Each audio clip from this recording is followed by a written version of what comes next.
Hello, everyone. Thank you for watching us today.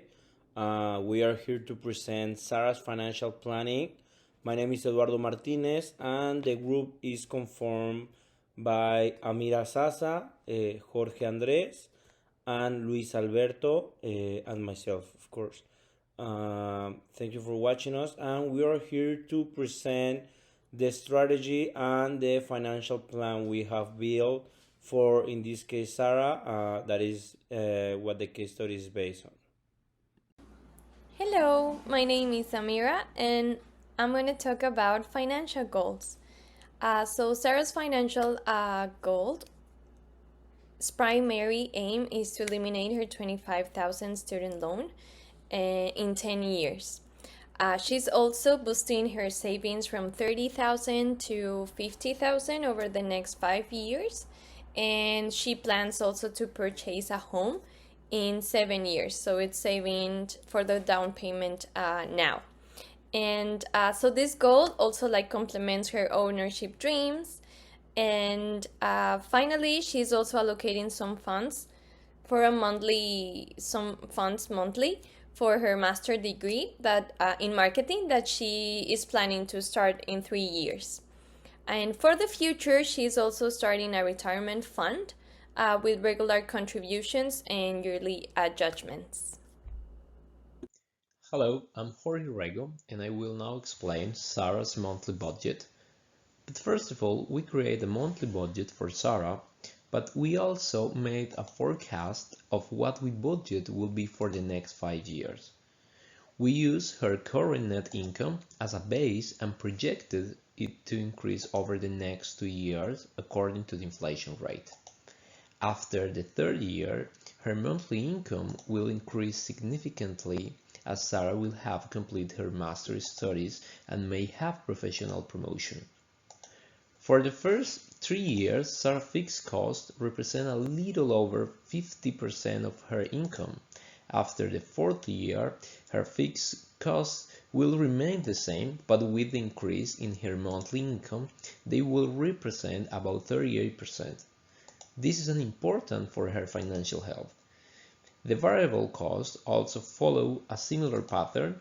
For the first 3 years, on average, her variable costs represent 33% of her income. However, after the 4 year, they decrease by 10 percentage points, settling at around 22%. Now, I want to discuss the options that Sarah has to enhance her income and achieve her professional and financial goals. Sarah's goals of obtaining a master's degree is a strategic investment in her future. According to Wolf Debner, a master's graduate could earn significantly more, about 40 to 47%, than someone with only a bachelor degree. This is not just an academic pursuit, it's a financial investment with potential tax benefits and substantially salary increment in the future.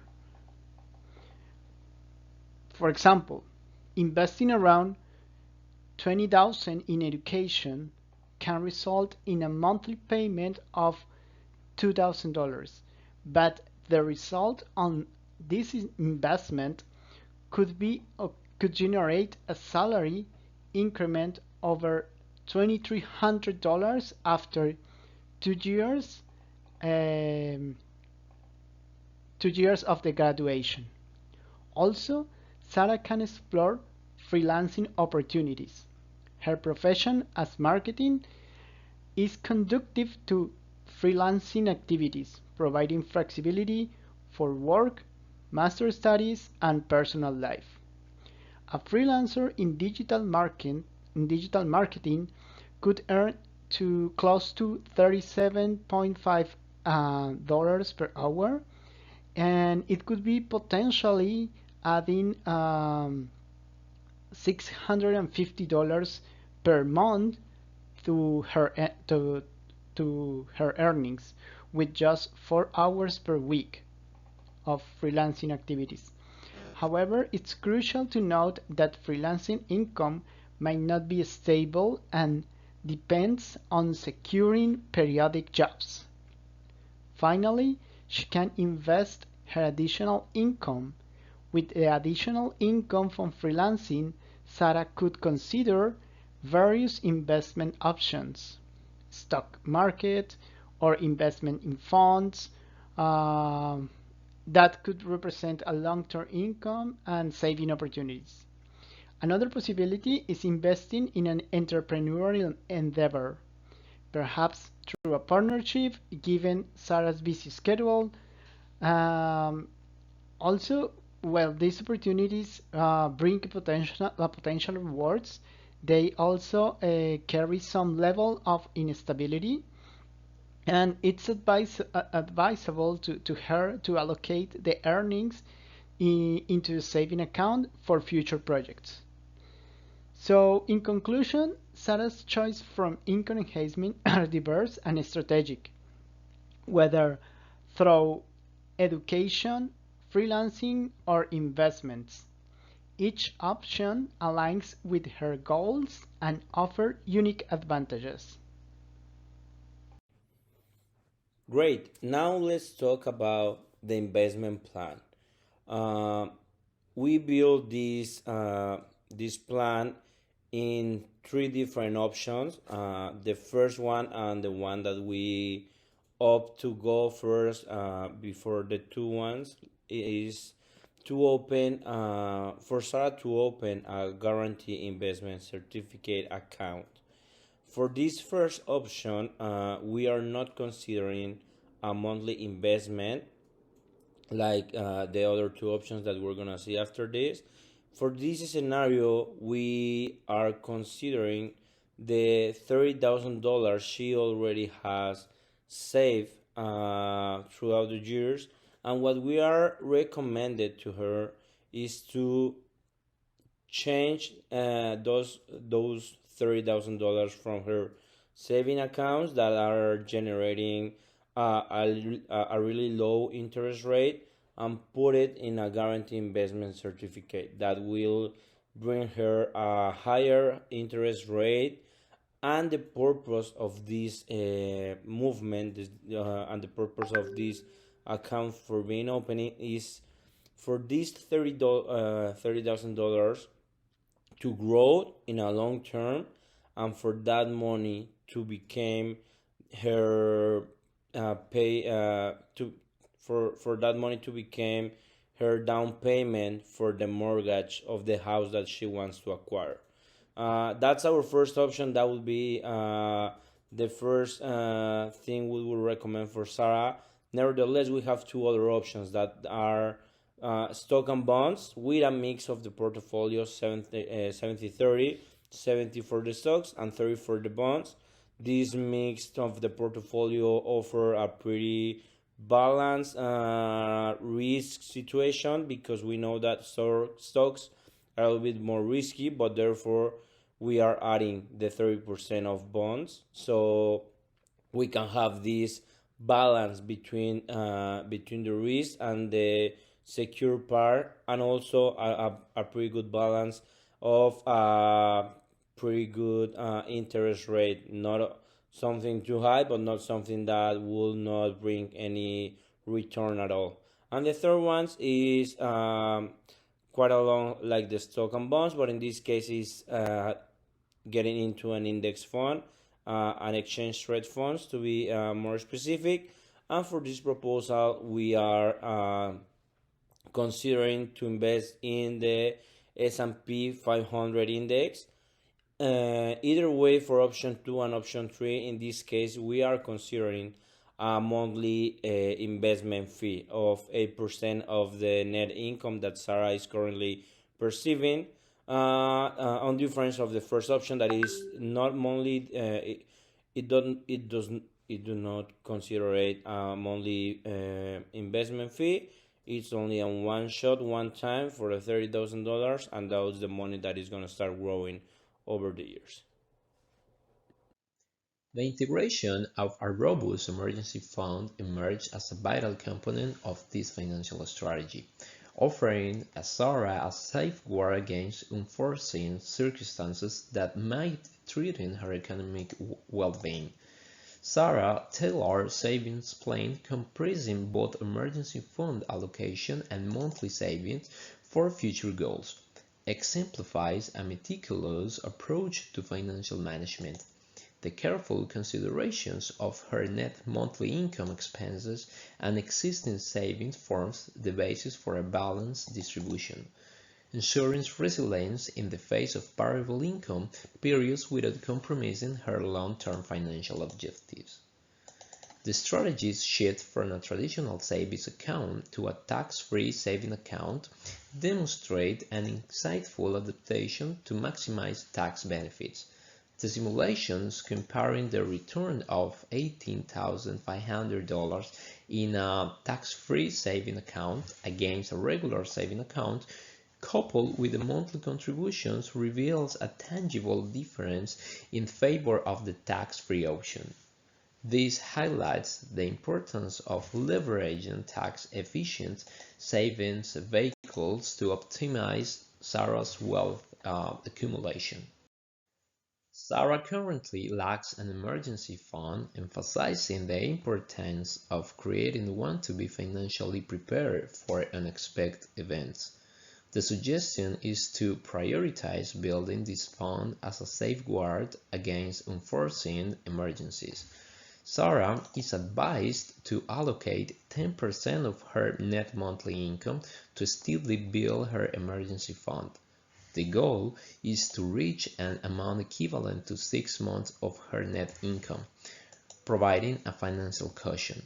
The planned progression includes allocating $450 monthly in this first year, gradually increase until a minimum of $25,000 is reached.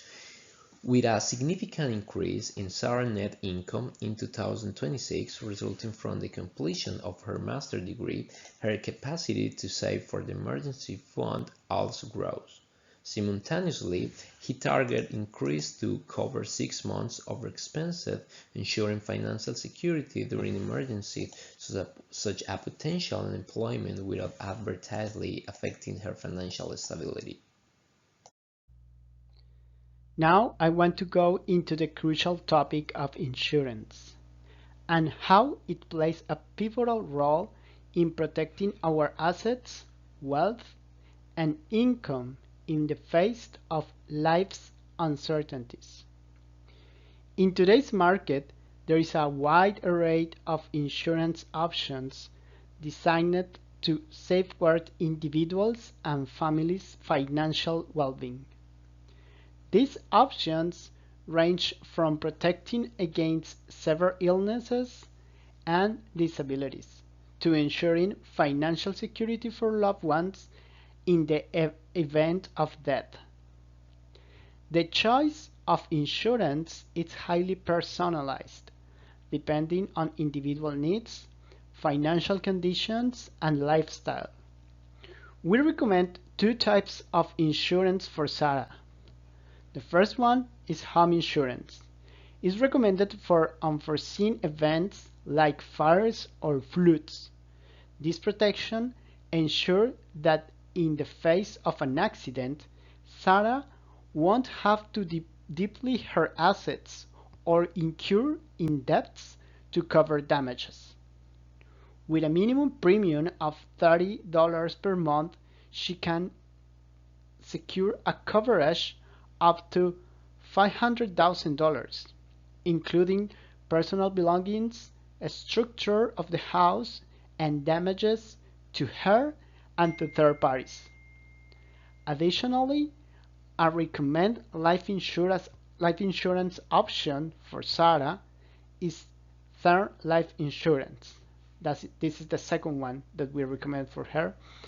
This covers her student loan, probably funeral expenses, and provides for her family. The income replacement method was used to calculate the insurance value, ensuring that it aligns with her current situation and dependence on an stable income. Uh, this method is calculated trying to guarantee 7 years of income for for for the family. But in the case of Sarah, that doesn't have any person in charge, we recommend that she can have like a 3.5 years of her income to cover their debts, their funeral expenses, and let some money for her families. Um, while the value covers her present needs, she can reassess her policy if her situation changes in the future. For Sarah and others in similar situation, thoughtful consideration for options like home insurance and term life insurance can provide peace of mind without significantly impact in their current income.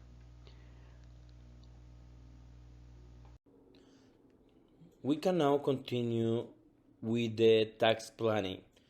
I don't know if you are aware of this, but here in BC, the tax in earnings for all of those who are employees can go up to 20% of the gross salary that you are perceiving. So, unfortunately, in Sarah's case, this is what is happening right now with her. The tax in earnings is something that we cannot.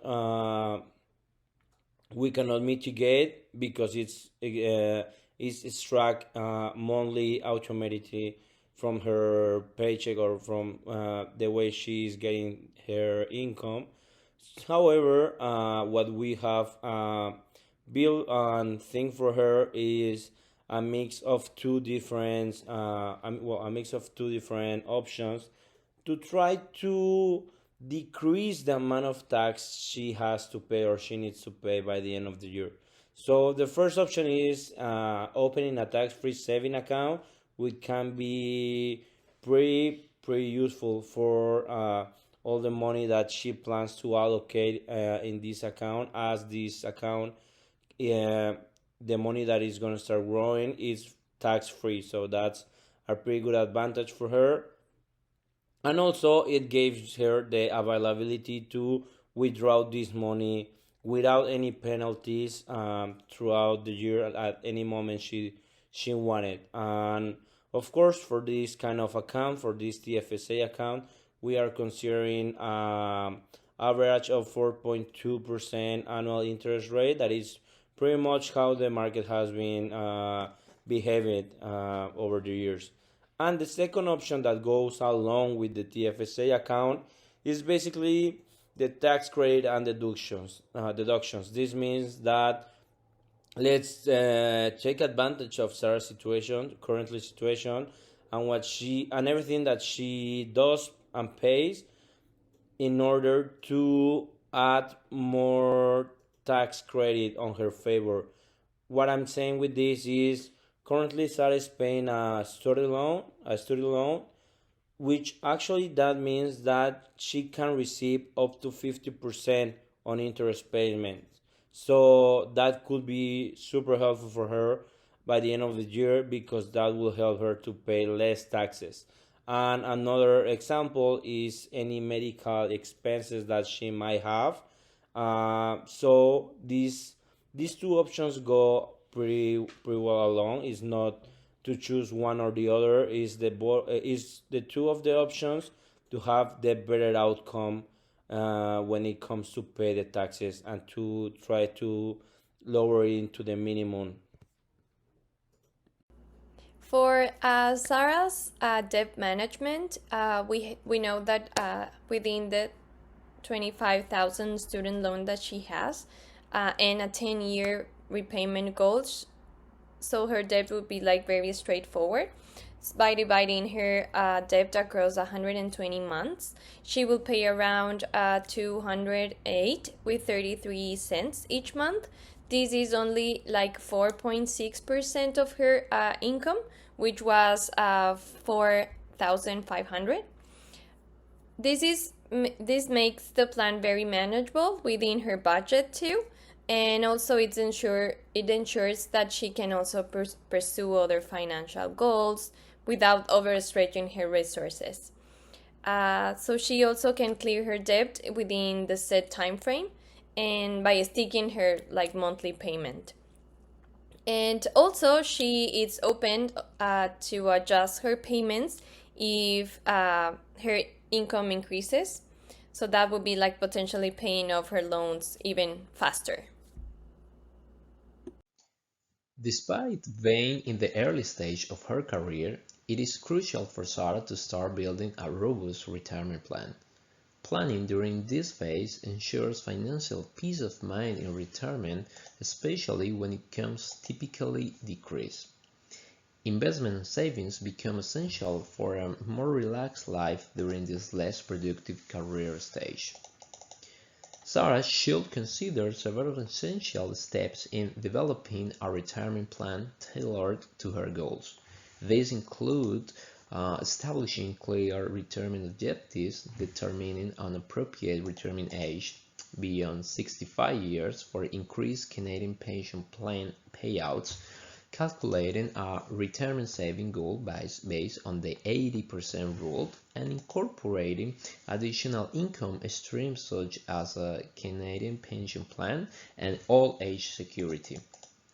Sarah can leverage the Registered Retirement Savings Plan (RRSP) as a tax-sheltered account for retirement savings, with a maximum contribution limit of $30,780 for 2023.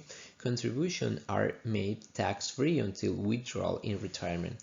Employer matching contribution to RRSP can further enhance her retirement savings and provide flexibility for additional personal investment beyond the RRSP. So we can conclude that an early retirement for Sarah is crucial, with an emphasis on setting clear goals and determining an appropriate retirement age, and also utilizing tax-sheltered savings through RRSP. That would be a really nice way too. And also a robust emergency fund is fundamental for her financial resilience, aiming to accumulate an amount of equivalent to 6 months of her net income. And also a tax, so this one will help Sarah to navigate unexpected financial challenges without any disrupting for any long-term objectives that she might have. Also a tax-efficient saving strategy. It's particularly and really good, especially to a tax-free saving account. That one is really recommended. We recommend that. To optimize her wealth accumulation. And so this approach will enable Sarah to maximize her savings and to potential while maximizing her tax liabilities too. Thank you so much for the attention.